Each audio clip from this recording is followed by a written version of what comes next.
Hey guys, what is up? In today's video, I'll show you how to fix Apex Legends keeps crashing on startup. So here's what you're gonna do. You're gonna open Steam, go to your library, find the Apex Legends. You wanna right click on it, click manage, click browse local files, find the game. You wanna the exe for the Apex Legends, go to properties, go to compatibility, and take this, run this program for compatibility mode, select Windows 8.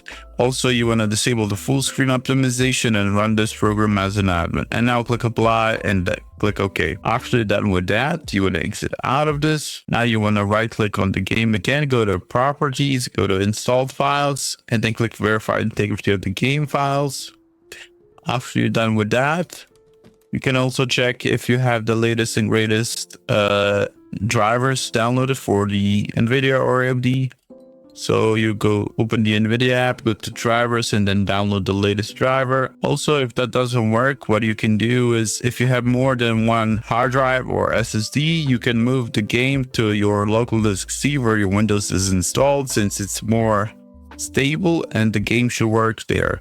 So if you don't have enough space, maybe clear up some space so you can move or transfer the game to local disk C, and then you simply click move and let it move. And after it's done, you want to verify the game files again and restart your PC. And after you restart your PC, your Apex Legends should work properly. That's it for this video. That's how you fix Apex Legends crashing on startup. Hopefully this video helped you guys. Like, subscribe, comment down below. See you guys in the next one. Bye bye.